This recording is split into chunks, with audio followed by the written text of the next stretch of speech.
Welcome everyone to Redesigning School Counseling webinar for first-year schools. This webinar will help schools prepare for their third advisory council meeting, and this meeting is looking at program goals. Today's agenda is typical for our webinars. We'll start out with a quick review. Then we'll focus on this month's meeting and this month's topic, which is program goals. As part of this month's activities, we're doing a pre-meeting mailing to your advisory council to show them how to access the data from the surveys, and then also to have them do an analysis of that data before they come to your meeting. So we'll show you how to get that all set up and get that task out to your advisory council members. We'll do a quick meeting walkthrough, and then, like we always do towards the end, we'll talk about the submissions that come in this month, and then the rubric items for those submissions to ensure that your school is in line with the RAMP criteria for the Ask a RAMP Award, or for schools that are in Indiana, the Indiana Gold Star School Counseling Award.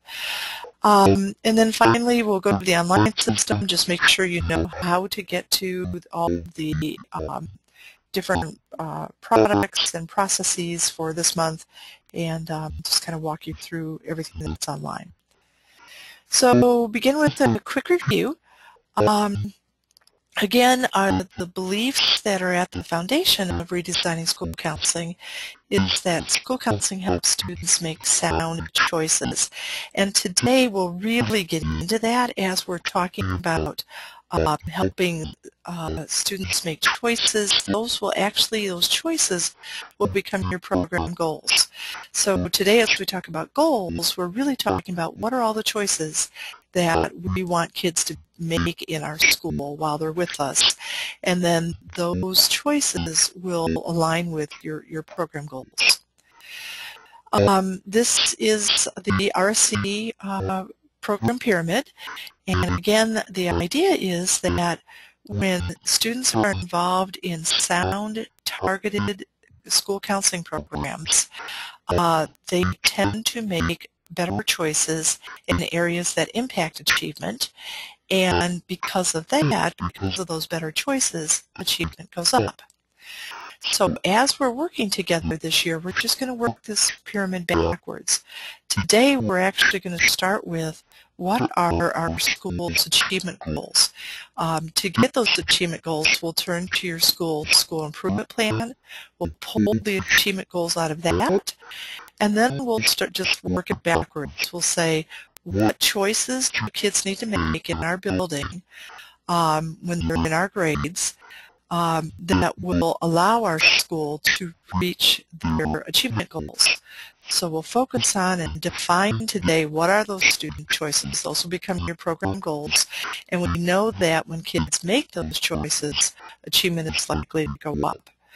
Then farther along in the process in future months, we'll talk about what guidance and counseling activities need to be in place in order to help kids make those choices that we want them to make. In terms of the process, another way to look at it is just going through step by step. Last spring, we did all the activities to get ready. You put together a steering team. You collected your data. You surveyed students. You did some self-studies. And you identified your advisory council members. The next thing that was done is we met with the advisory council members and did an introduction with them. We introduced them to the RSC process and also school counseling terminology. Then in October, we met again with the advisory council, and at this meeting we talked about what is our dream for kids, what does our ideal program look like, and we really used this meeting to identify that everybody's going on the same page. We're all headed towards this ideal state. Then, at the meeting that we're preparing for this month, we're starting to look at program goals. So here we're specifically saying, what are all the choices that the kids need to make while they're enrolled in our grades that will help our school reach our achievement goals? So the focus of today's meeting are to identify all of those choices and create goals with them. Then in December, we'll start to look at, out of all of these goals we have, let's identify 1, 2, or 3, just a small number that will have as our priority goals. To help us determine how many priority goals we can tackle, we're going to look at our resources and expand our resources, because we know that the more time that we can get as school counselors, and the more funding we can get, the more materials, the more resources that we can obtain, the more resources we have, the more goals we can tackle as our priority goals. So after expanding resources, we'll identify our priority goals, and then we'll come down and look at more data to help us understand why aren't kids making those priority choices. What's getting in the way? We'll look at lots of data to help us figure out the root causes, why kids aren't making the choices we want them to make. And then later in the spring and March, we'll start designing activities to help kids make those choices, to really nail the root causes, the things that are getting in the way of kids making those choices. And as a result, then kids will make the priority choices that we're wanting them to make.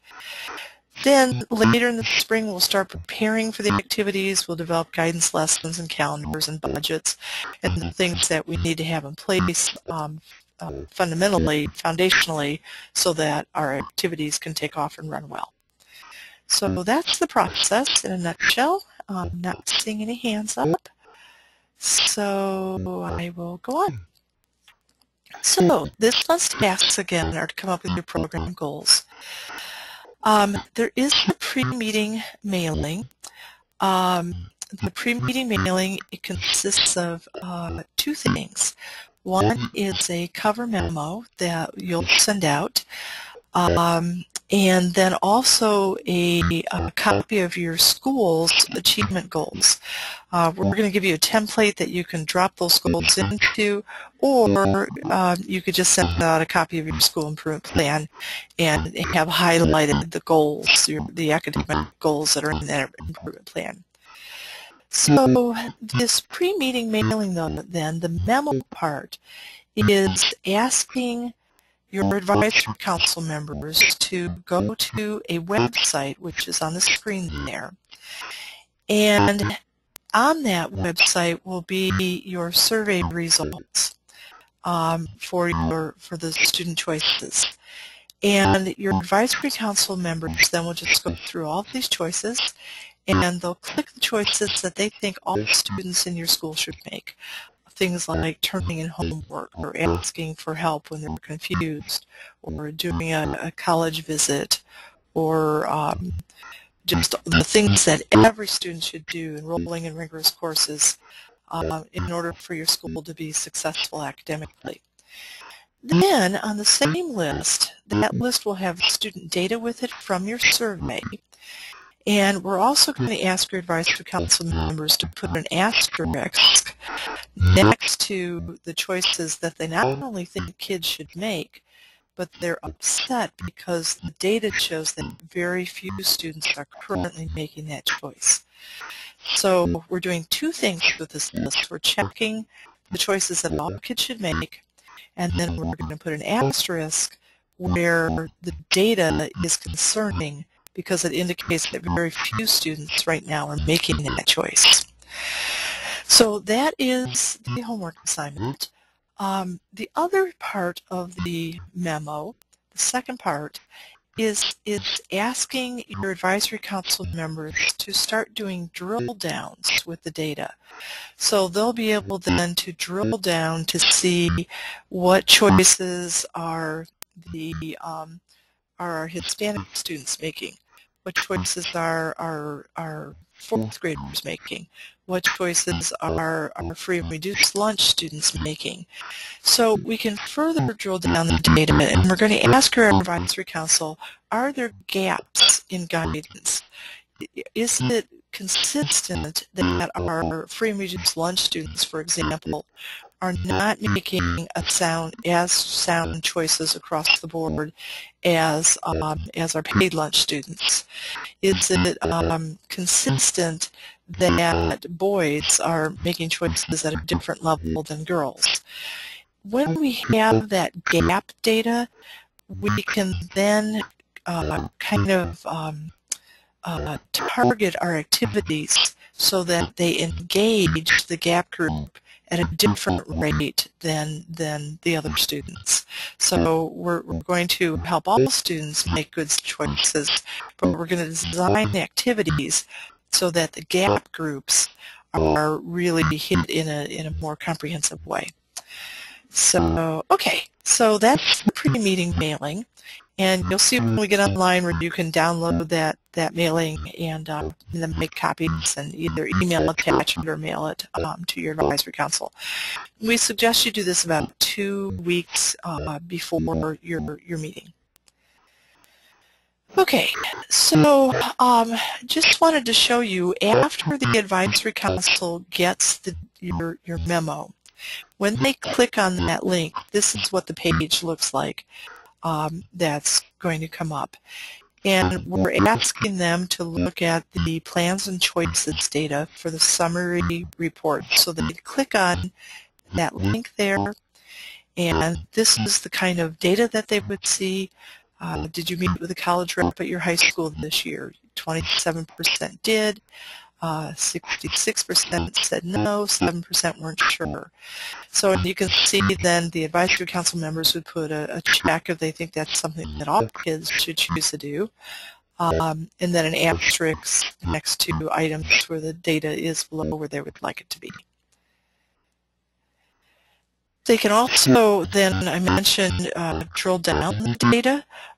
This is data on college campus visits, and you can see that the free and reduced lunch students have a much lower percentage of students who are doing campus visits than the paid lunch students. And this is a real schools data, by the way. This is a type of discrepancy between student groups that would be very common. But that then tells you when you're designing your guidance activities, you want to make sure that those activities are not in some way excluding or not reaching, in this case, the free and reduced lunch students. So, okay. So let's walk through this month's meeting. Any questions on the pre-meeting mailing before I go out, before I do the walkthrough? Okay.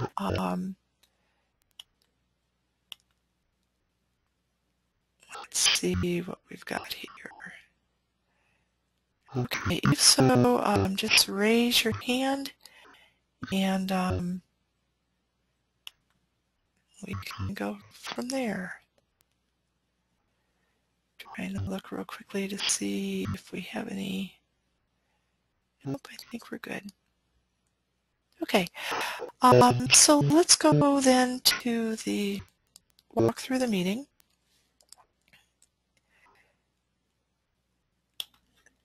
And let's bring up that first slide. Okay, so we're looking at, this is the presentation for Advisory Council Meeting 3. And we're welcoming people. Here's today's agenda. So we're saying we're going to do a review. And then walk through the process. Let me make sure I've got the right PowerPoint presentation here.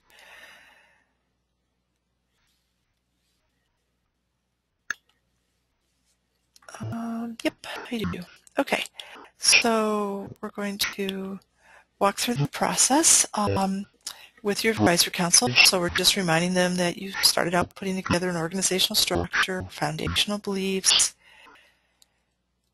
and then the program design, and then the steps. I'm just going to fly through these because we've already covered them. And then this slide I think is important to help your advisory council members see that there are products that are coming out of your meetings. At the last meeting when they did a brainstorm about visioning, the product that came out of all of their input was your vision statement. And I would pause here for a few minutes, pass out a copy of your vision statement so people can see that they were heard and that the input that they gave you during your last discussion, was important because it showed up in your program's vision statement. Then we're going on and saying, okay, so today we're talking about program goals, and here's what we need to think about. First of all, when we're talking about program goals, we have really two different types of goals. One is our school's achievement goals, and we want to make sure that our school counseling program is aligned with our school improvement plan.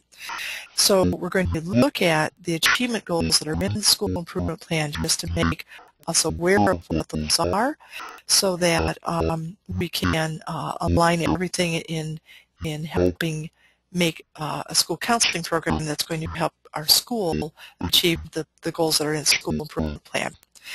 And then the important thing, and what we're going to spend most of our time today talking about, is our school counseling program goals. So basically we're asking the question today, what choices should all students make ideally in order for our school to reach its academic goals? So when we're expressing data with RSC, we try to keep it very, very simple. We only express data in terms of percentages because that's a type of data that your advisory council members are likely to understand. So here is typically how we would express a goal. We would have a student group that the goal is for. So you can see for the first three goals here, the student group is all students. And then we can also have a specific group of students. So it might be 8th graders, or in the last goal that's written there, it's a goal for boys. Then there's the benchmark, the choice that we want that student group to make. So we want all students to report bullying. We want all students to take a career interest inventory. And then the other part of a goal of our priority goals later is that we'll have baseline data and then target data. The nice thing is that the baseline data is coming from the survey in most cases, so you're not going to have to go out now and collect additional baseline data. You've got your baseline data. And then the time frame for the goals on the target data is we want to say, okay, where could we get that a year from now? So when we're fully expressing a goal, we have a student group, a benchmark, baseline data, target data, and a timeline when we want to reach that target by. So let's now look at our school's achievement goals. On this screen, you would have filled in the blanks. So the student group might be all students. The benchmark is past 2 semesters of algebra. Our current data for all students is, whatever it is, 60%, and we want to increase that in a year to 65%. Or it might be the percentage of 9th graders who have enrolled in a world language, or the percentage of 3rd graders who have, let me go back, the percentage of 9th graders who have succeeded or earned an A or B on their final report card in world language, because we want it to be achievement focused. In a student group might be the percentage of 3rd graders who are reading at grade level, or the percentage of high school graduates who have earned a 3 or better on an AP exam, or earned a C in a dual credit course. So these goals are coming from your school improvement plan, and it's your most current school improvement plan. So right now, most school improvement plans are for 2013-14, so you'd fill that in at the top, and then you just pull the goals that are in your school improvement plan and put them in this nice little chart. One little caution here, a lot of schools kind of mix what we would call student choice goals and school improvement and achievement goals. They put them all, kind of mix them all together. So as you're going through your school improvement plan, make sure you're pulling out achievement goals, like passing your state exam or earning a certain score on the SAT, or something that's really achievement focused. One that often gets mixed in with these and really isn't achievement is attendance. A lot of schools will have attendance goals. You can come to school every day and still not learn anything, so it's not an achievement goal. We consider attendance to be a student choice. That's something they choose to do. So it's a good thing, and a lot of schools in RSC will include that in their student choice goals. But here we want to limit this to just the achievement goals. Okay, so we're sharing with your advisory council that here are your school's achievement goals. So we want everything that we do to look at what choices can we help kids make, because we know if they make those choices, they're more likely to also reach these achievement goals. So now we'll look at the school counseling program goals. And again, we're explaining that this fits into this pyramid, and that the student choices, those really are our program goals. Our goals for our program is that kids will make good, sound choices in targeted areas.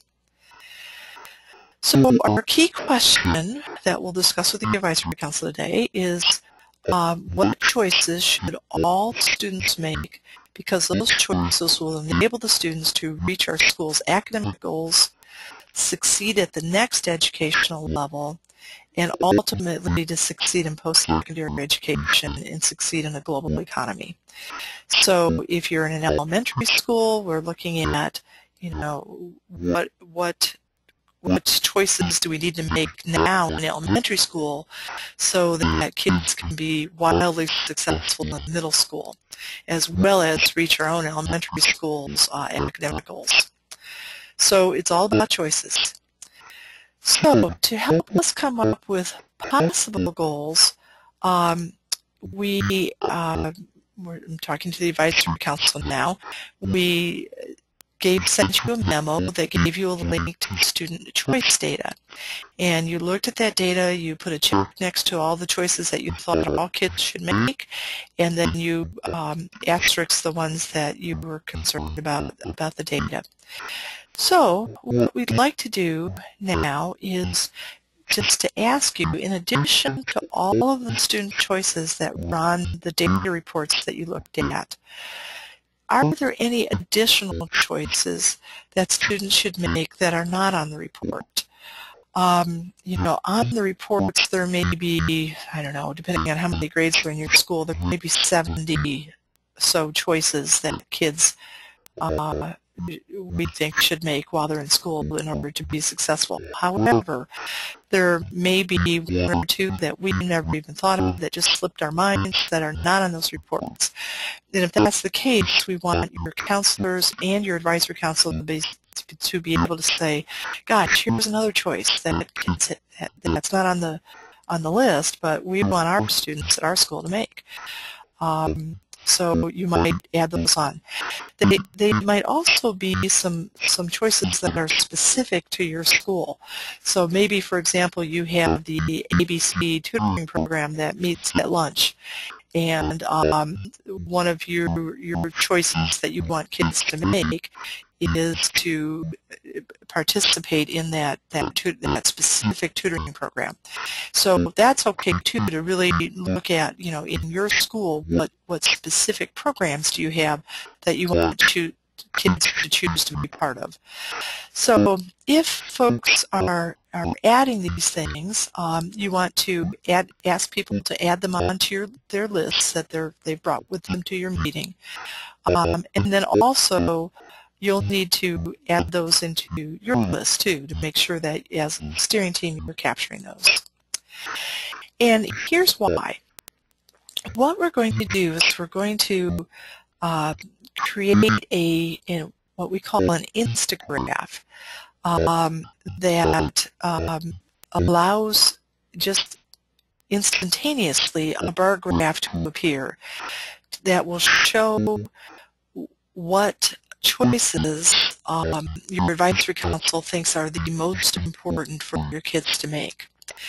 So I'll show you the Instagraph in a second. We'll look at that. Actually, let me pull that up and show you right now while we're talking about it. Oops. There we go.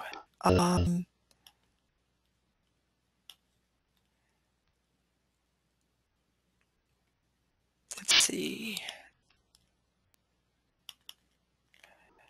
Okay, so I'll pull up there's 3 different versions of this that you have in your in the online manual, but I'll just pull up this one. This is the high school one. So all of the possible goals, this is from the survey.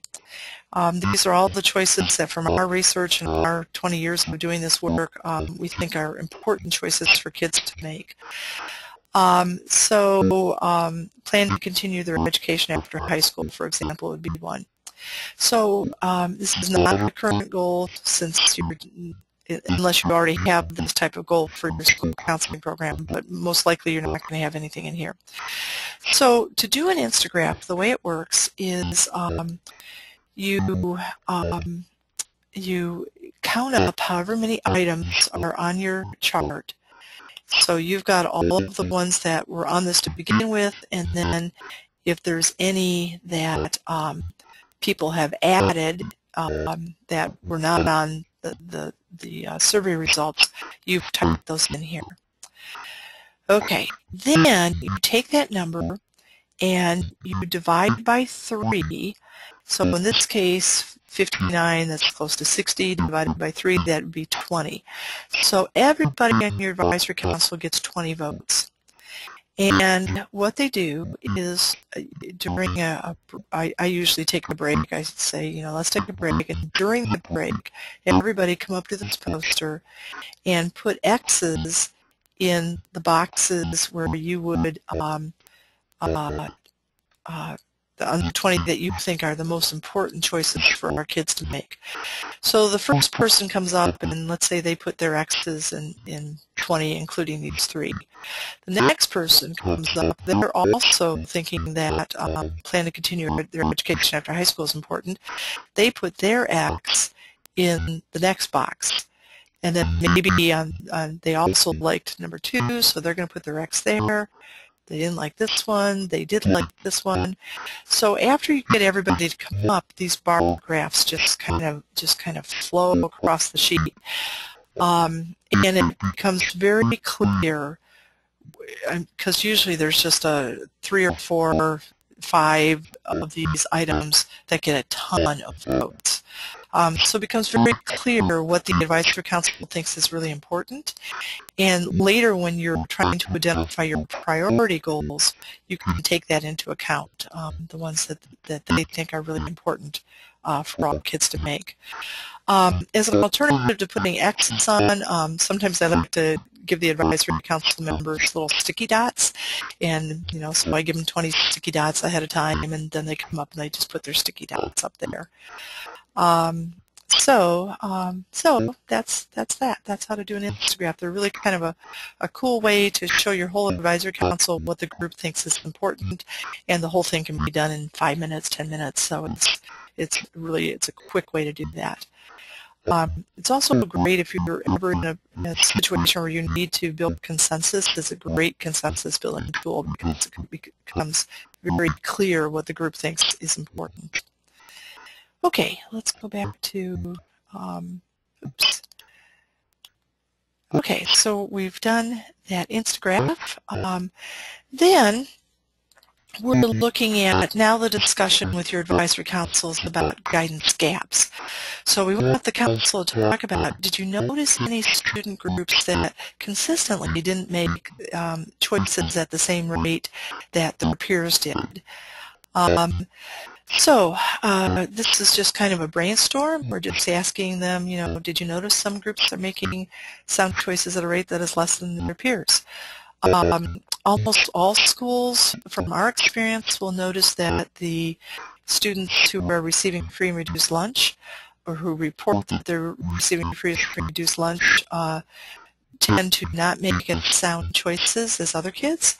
So later when you're planning activities, we can talk about why that is and what do you need to do to really make sure that those kids get guidance that reaches them, and maybe even like tutorial guidance if they haven't had guidance at home in terms of making sound academic choices. What can your school do? What can you do to provide extra help for kids that are not making sound choices? Completing homework, asking for help, doing campus visits, whatever it is. So after that brainstorm, then we're going to do a second Instagraph. And this one, let me pull that up so you can take a look at that. And this is in the manual, but it'll just be a little faster for me to get it from my files. So here's the goals gap Instagraph. And it looks very similar to the other one, except this time you can see that we have the student groups on the side. And then they would just say, that we think that the program needs to focus on these groups of kids because we're seeing data that indicates that there's a gap there. So notice we have all the grade levels there as well. They might have noticed that third graders, for some reason, in a lot of our elementary schools, third graders tend to not make as sound choices as a lot of schools would like them to make, or maybe your seniors or whoever. Okay, so that's that. And let me go back to the PowerPoint.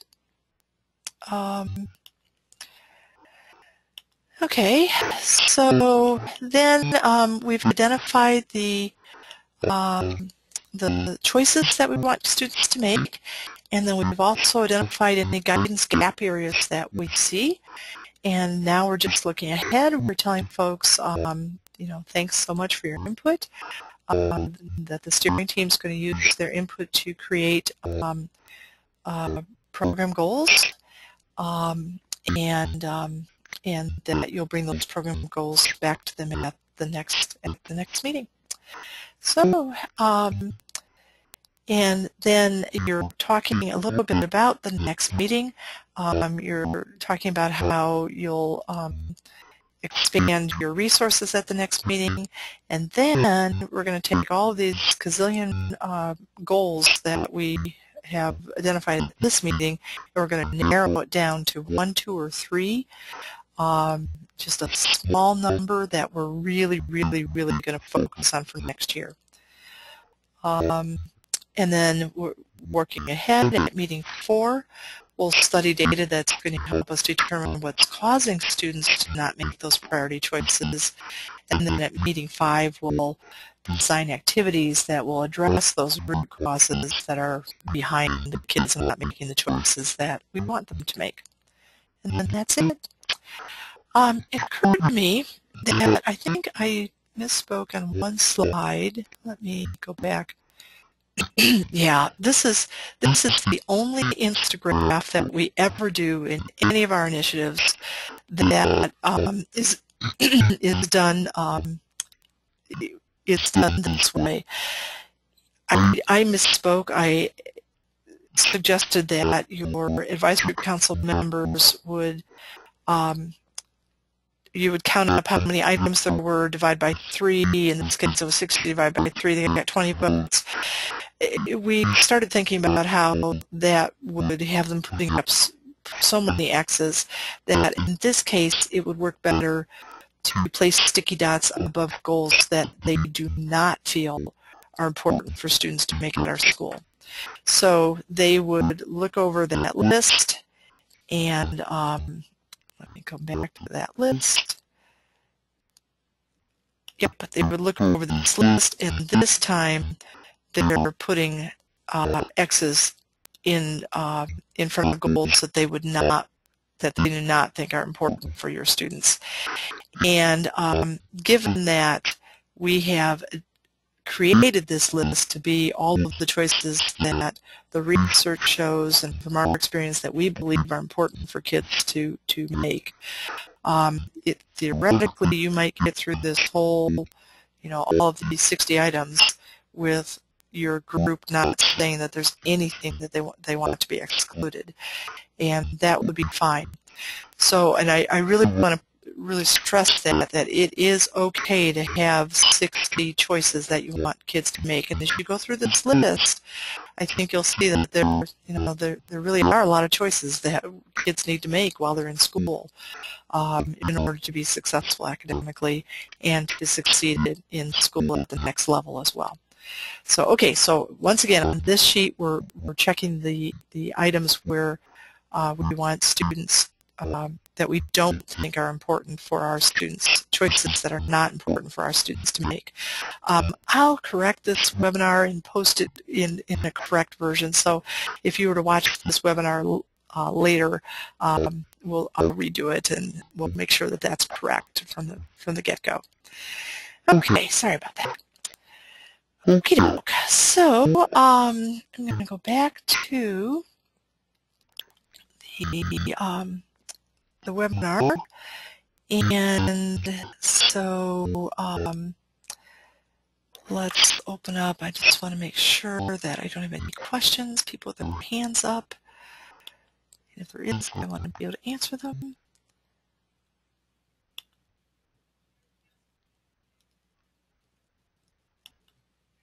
And I see that some of you have written for questions, but I'm not sure why. Here we go. Let me see if I can, yep, here we go.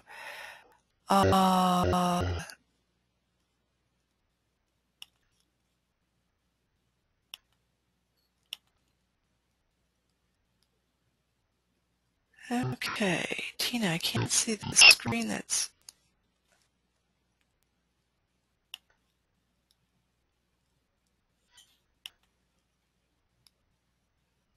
Huh. I'll tell you what, I just took off here, and I don't know if you've been able to see the screens that I've been talking about. Let me unmute Tina. Tina, are you able to see the screen now? Tina?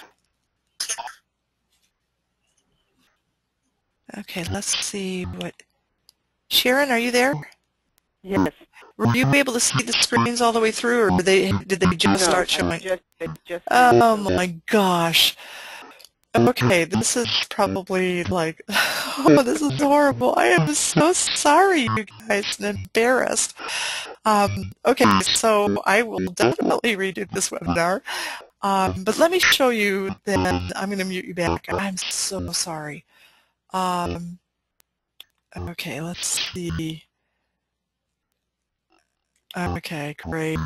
And everybody's kind of telling me the same thing. Oh my gosh, I'm so sorry. But let me I do want to show you the Instagraph because that is kind of an important thing, and it's something that folks haven't done a lot. So let me just open that up real quickly.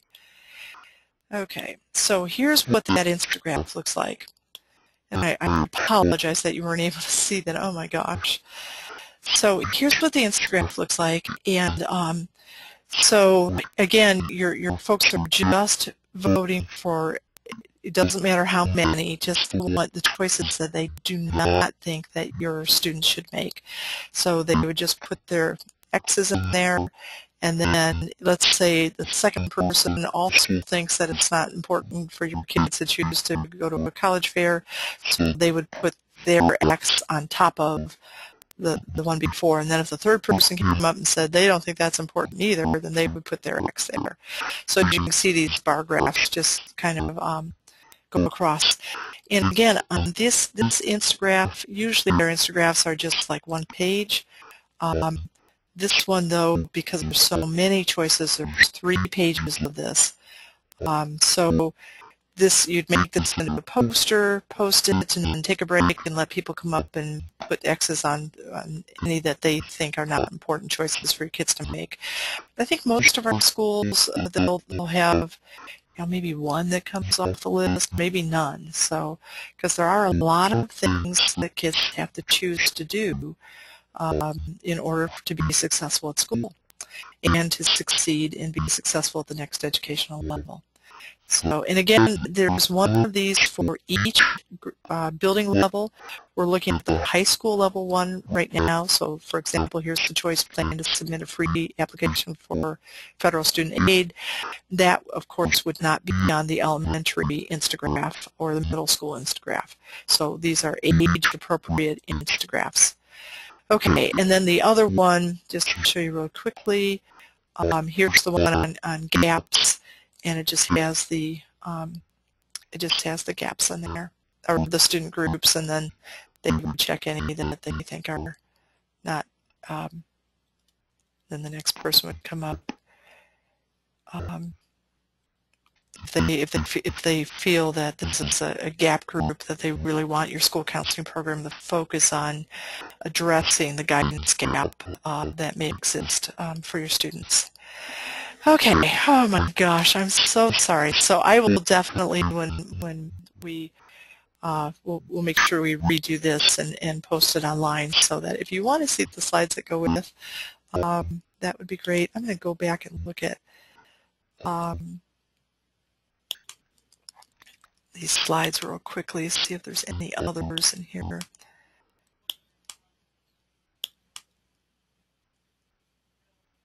Yeah, this is, yep, the rest of this should be pretty self-explanatory. Okay, that sounds great. And again, sorry about that. Oh my gosh. Okay.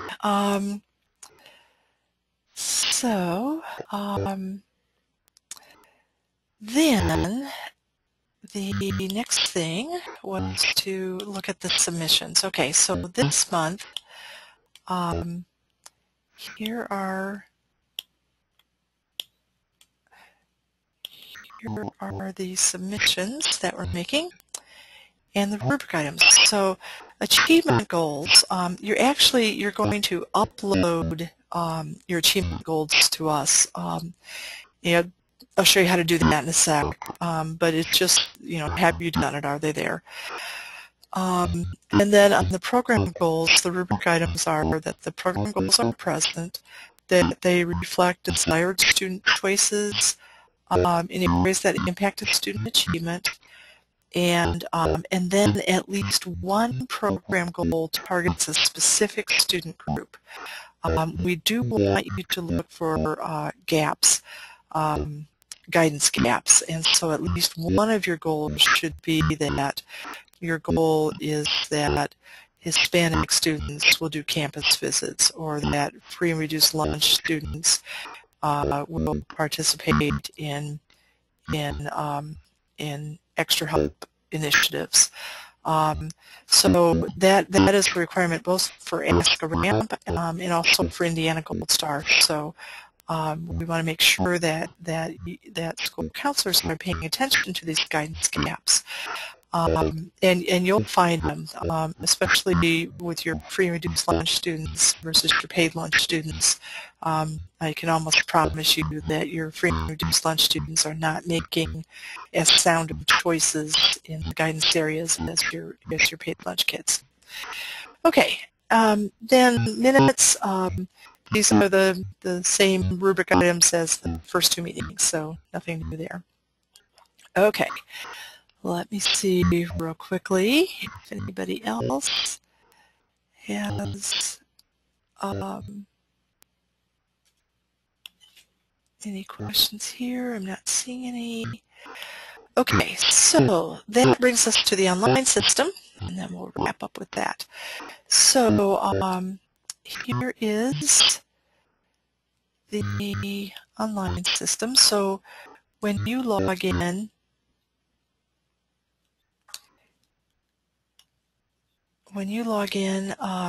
you're going to come into the steering team homepage, which looks like this. I'm logged in right now as Demo School. And to get to all those documents, you'd click on the RSC manual, and that'll open up the manual. And then you want to make sure that you're looking at the first year manual. And then you scroll down to meeting 3 goals. And here's everything you need: the cover page, the agenda, the large process diagram. There's the presentation that we just walked through.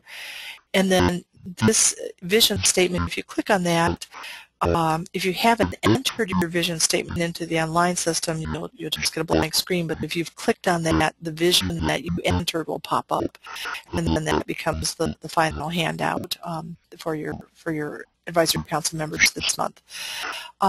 Then in the tools section, here's how to prep for meeting 3 with facilitator notes.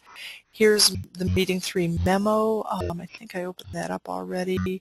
So here's what that looks like.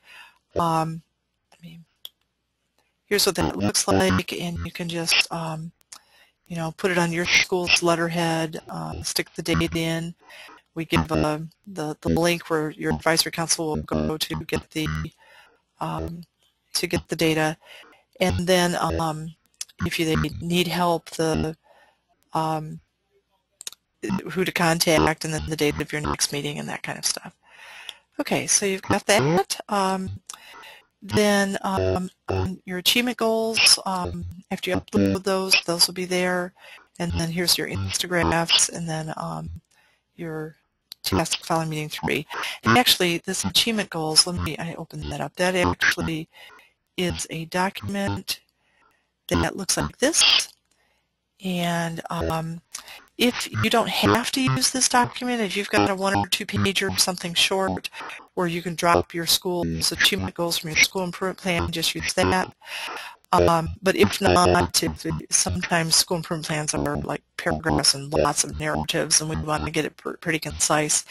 So this is, you just would write in the year 2013-14, the student group, all students or Hispanic students, whatever, what the benchmark is, what goal what's the achievement goal that you want, that your school improvement plan wants those kids to make, then your baseline data, the date and the percentage who met this benchmark, and then your target data, which would probably be a year from now, and then the percentage in your target, in your goal that would reach that academic benchmark.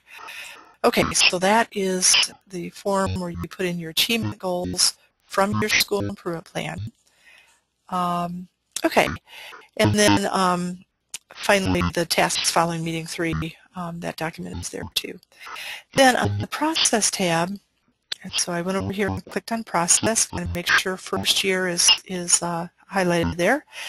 And I'm going to go to program goals. So the webcast, after I redo it so you can actually see it, that'll be linked right here. So I'll do that today and look for that. It'll be up by tomorrow. So then send the pre-meeting memo in achievement goals.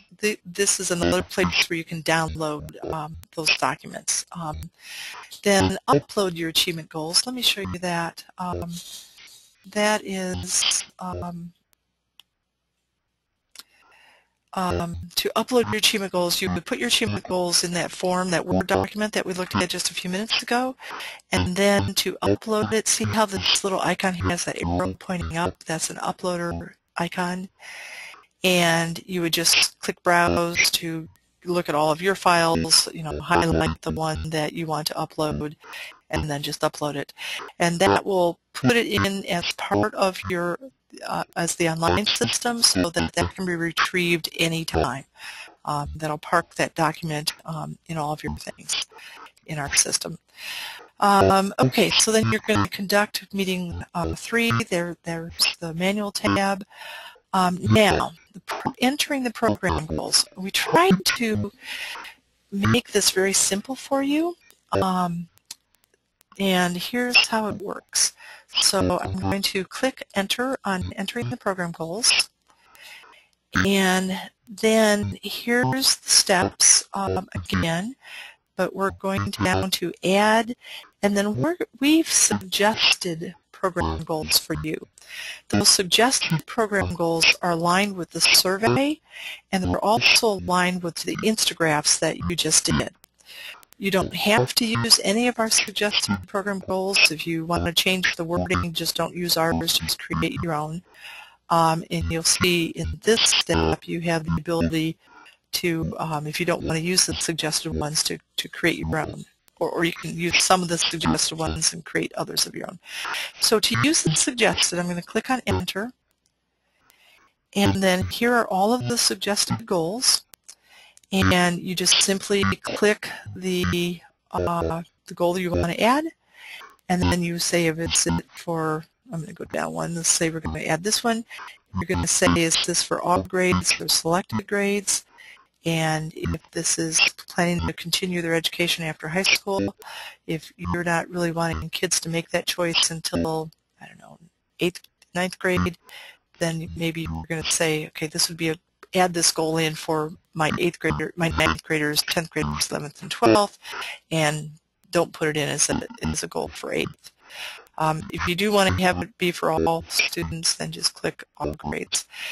And then also, you may decide that this is not a goal. I don't know why this would be the case, but let's say this was not a goal for all of your students. It's just a goal for your Hispanic students. So you can click this down arrow and then just pick the student group, the Hispanic. So now this is a goal for all grades, but just Hispanic students in all grades. So, so I think for your goals, you're probably going to have it be for all students. Later, as for looking at priority goals, it would maybe be more specific to just free and reduced lunch, or just Hispanic, or just boys, or whatever. But probably in this area, it's going to be all grades. Okay, so then at the end of this, you can see, all the choices we have listed here. All you have to do is click Add Suggested Program Goals, and I'm just going to pick a couple others here so you can see what happens.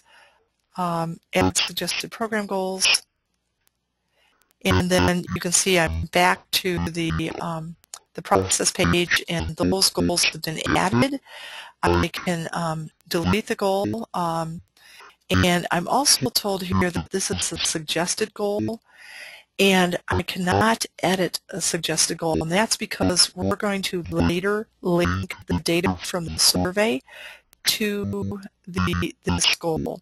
And if you change the wording of the goal, it would no longer match the wording in the survey, the wording that goes with the data. So you can't edit a suggested goal. If you don't like the way the goal is worded, just delete it and then create your own goal and word it the way you want to. Okay, so that's, and that's a way, I don't know if you noticed on the other page,